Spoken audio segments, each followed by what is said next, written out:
Hello Riders, எல்லோரும் எப்படி இருக்கீங்க? நல்லா இருப்பீங்கன்னு நினைக்கிறேன். பார்த்தீங்கன்னா கேரளாவிலேருந்து கிளம்பிட்டோம். அப்படியே ஒரு இந்த ஊரோட ஒரு ரோடோட டிசைனையும் அப்படியே ஹில்ஸில் ஓட்டுறதையும் பற்றி உங்களுக்கு காட்டலான்னு இருக்கேன். ஸோ அதுக்காக தான் இந்த வீடியோ. மலை பகுதியில் எப்படி ஓட்டணுங்கிறத வந்து நான் உங்களுக்கு இந்த வீடியோவில் சொல்லிகிட்டே வரேன். அப்படியே ஃபாலோ பண்ணிட்டே வாங்க, சரிங்களா? கேரளாவில் முக்கால்வாசி ரோடு பார்த்தீங்கன்னாக்கா இந்த மாதிரி ஹில்ஸில் தான் இருக்கும். சப்போஸ் ஹில்ஸில் இல்லை அப்படின்னாலுமே உங்களுக்கு ரோடு வந்து ஒரு ஸ்ட்ரெயிட் ரோடாகவே இருக்காது, வளைஞ்சு நெளிஞ்ச மாதிரியே தான் இருக்கும். இருந்தாலும் நம்ம அங்கே சொன்னதே தான் இங்கேயும், அதாவது நம்ம தமிழ்நாட்டில் சொன்னதே தான் இங்கேயும். முடிஞ்ச வரைக்கும் ரோட்டில் சென்டரில் போய் பாருங்கள். இப்போ இந்த மாதிரி பெண்டிங் வருதுனாக்க பெண்டிங்கில் மட்டும் இந்த கொஞ்சம் மாதிரி ஓரத்தில் போயிருங்க. ரொம்ப ஓரத்தில் போவீங்க, கொஞ்சம் ஓரத்தில் போங்க. ஏன்னா ஆப்போசிட்லேருந்து வரவன் வந்து இறங்குறப்ப நல்லா ஸ்பீடாக வருவான். ஸோ அவன் ஸ்பீடாக வரப்போ அவனுக்கு கண்ட்ரோல் மிஸ் ஆகி கொஞ்சம் ரோட்டை, அதாவது அந்த லைனை விட்டு வரதுக்கான வாய்ப்புகள் ரொம்ப அதிகமாக இருக்குது. அதே மாதிரி இப்போ பார்த்தீங்கன்னா எதிர்த்தாப்புல வண்டி வருது பார்த்தீங்களா? ஸோ சில சமயம் இந்த லாரி, பஸ்ஸு இவங்கெல்லாம் வரப்போ இதை ஓவர்டேக் பண்ணுறதுக்காண்டி அவங்க கொஞ்சம் சைடு வாங்குவாங்க. சைடு வாங்குறப்ப அவங்க வந்து கண்ட்ரோல் இல்லாமல் நம்ம மேலே மோதுறதுக்கான வாய்ப்பு அதிகம். இதான் அந்த ஒரு ரோடு பார்த்தீங்களா எப்படி இருக்குன்னு. இப்போ நான் ஆக்சுவலி குமிழிக்கிட்டே பார்த்து போயிட்டு இருக்கிறோம் கேரளாவிலேருந்து. கேரளா இன்னும் தாண்டலை. அதே மாதிரி முக்கால்வாசி ரோடு பார்த்தீங்கன்னாக்க இந்த லைன் பார்த்தீங்கன்னாக்கா ஒயிட் லைன் மார்க் வந்து பார்த்தீங்கன்னா கண்டினியூஸாக இருக்கும். ஸோ கண்டினியூஸாக இருந்தால் என்ன அர்த்தம் அப்படின்னாக்க நீங்கள் வந்து கிராஸ் பண்ணி போகக்கூடாது அப்படின்னு தான் அர்த்தம். அது இன்னும் உண்மை தான்.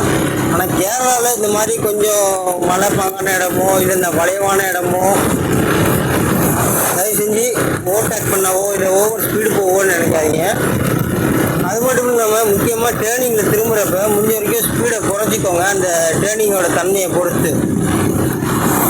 இப்போ இந்த மாதிரி டேர்னிங் அப்படிங்கிறப்ப வந்து பார்த்தீங்கன்னாக்க வண்டி அந்த பக்கம் வரவன் வந்து ரோட்டில் ஏறி வருவான். ஸோ அதனால் நம்ம கொஞ்சம் ஒதுக்கி போகிறது நல்லது. இல்லாத வரைக்கும் நம்ம இந்த சென்டர்லேயே போகலாம். இப்போ இந்த இடத்துல கொஞ்சம் ஒதுக்கி போகணும், ஏன்னா ரோடு நல்லா திரும்புது. அப்படிங்கிறப்ப நம்ம என்ன பண்ணணுனாக்கா கொஞ்சம் ஒதுக்கி போய்க்கலாம். இது வந்து ஹில்ஸு கிடையாது, அதாவது ஹில்ஸ் இது தான். பட் ஆனால் ஹில்ஸுக்கான டிரைவிங் நான் சொல்கிறான்னு கேட்டிங்கனாக்கா அப்படி கிடையாது.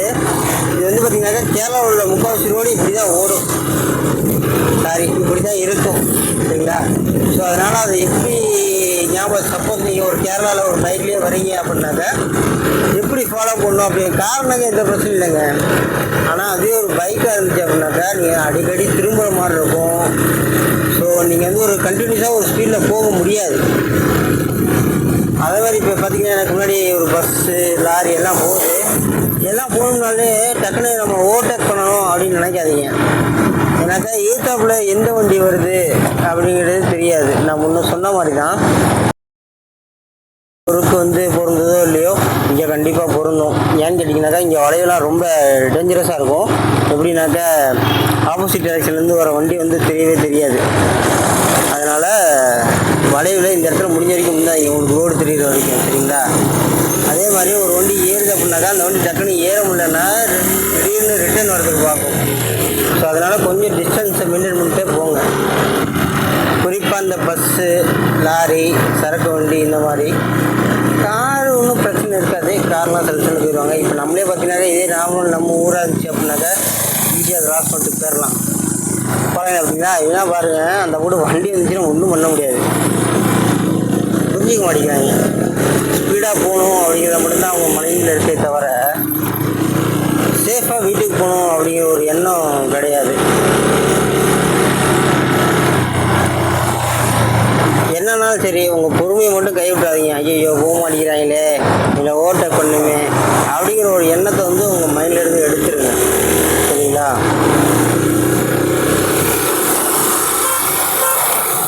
நீங்கள் எப்போ ஓவர்டேக் பண்ணலாம் அப்படின்னாக்கா உங்களுக்கு ஒரு தெளிவான விசிபிலிட்டி இருக்குது, கண்டிப்பாக வண்டி எதுவும் வரலை ஈட்ட மாதிரி அப்படின்னா மட்டும்தான் நீங்கள் ஓவர்டேக் பண்ணணும். கேரளாவில் இவங்க எல்லாமே ஓட்டி பழகுனதுனால சும்மா சண்டு பிள்ளைன்னு போவாங்க. பட்டு அதெல்லாம் நீங்கள் நினச்சிக்காதீங்க, அவங்க போனால் இல்லை நம்ம போனால் என்ன அப்படின்றத மட்டும் யோசிச்சுக்காதீங்க. டைம் கிடைக்கும், அந்த டயத்தில் நம்ம கரெக்டாக ஏறிடணும். ரெண்டாவது, தமிழ்நாட்டிலையும் சரி இங்கேயும் சரி எப்போதுமே இந்த இப்போ நம்ம போகிறோம் பார்த்திங்கன்னா இந்த மாதிரி ஓரத்தில் போகாதீங்க. நீங்கள் ஓரத்தில் போனீங்கன்னா என்ன ஆகும்னாக்கா உங்களுக்கு பின்னாடி வர வண்டி வந்து உள்ளே ஏறிட்டு உங்களை ஒதுக்கி கூட பார்ப்பாங்க. ஸோ அவங்களுக்கு அவங்களுக்கு நம்ம சான்ஸ் கொடுக்கக்கூடாது. அப்படின்னா நம்ம என்ன பண்ணுவோம், நம்ம சென்டரில் தான் போகணும். சென்டரில் போனோம்னா சரி வண்டி போகுது அப்படின்னு சொல்லிட்டு கொஞ்சம் பொறுமையாக போவோம். ரீசெண்டாக கோயம்புத்தூர் நடந்து பார்த்துருப்பீங்கன்னு நினைக்கிறேன். நம்ம ஒதுங்கி போனால் தான் வந்து அவங்க நினைப்பாங்க, வா செம்மையாக இருக்குங்க கிளைமேட்டு. அதில் அவங்க இங்கே சுவாசிக்கிற காற்று ரொம்ப சூப்பராக இருக்குது.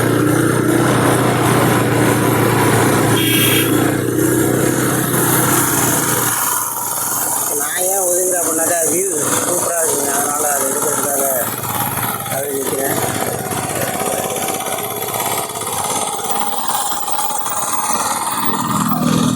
செம்மையாக இருக்குது. அப்படியே அந்த மேகம் வந்து கலந்து வேறு லெவலு. சரி, அப்படியே ட்ரைவிங்கை கண்டினியூ பண்ணுவோம்.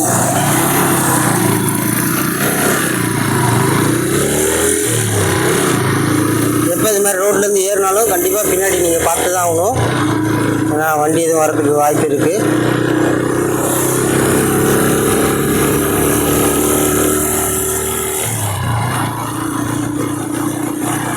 செம்மையாக இருக்குங்க இது,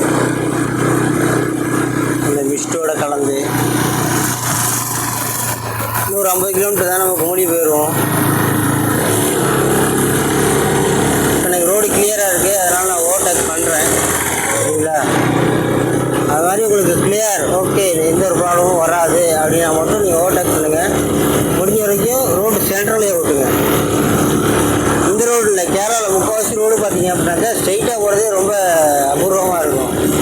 எனக்கு கேரளாவே பார்த்தீங்கன்னா full and full hill station தான் இருக்குமா, அதனால் இந்த மாதிரி வளைஞ்சு வளைஞ்சு தான் போவோம். ஸோ அதனால் நம்ம வந்து ஸ்பீடாக போகணும் அப்படின்னு நினைக்காதீங்க.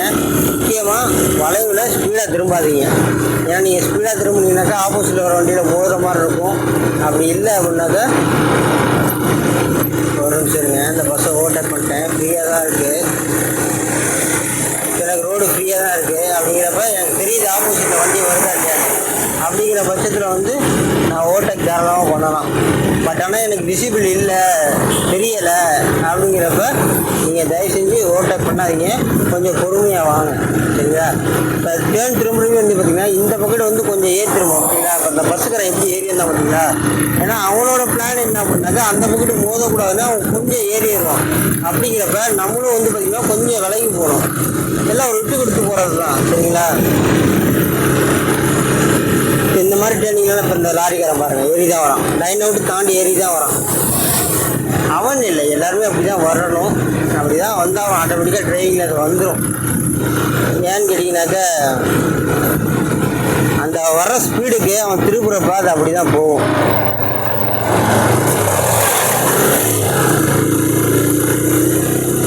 கிட்டத்தட்ட 10 வருஷம் ஆச்சுங்க.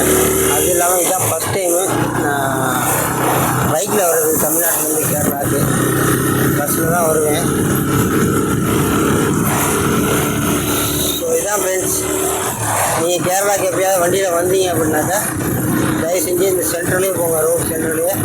கரெக்டாக அந்த ட்ரெயினிங்கை போக மட்டும் கொஞ்சம் ஒட்டி போங்க, ரொம்ப ஒட்டி போயிடாதீங்க, கொஞ்சம் ஒட்டி போய்க்கோங்க.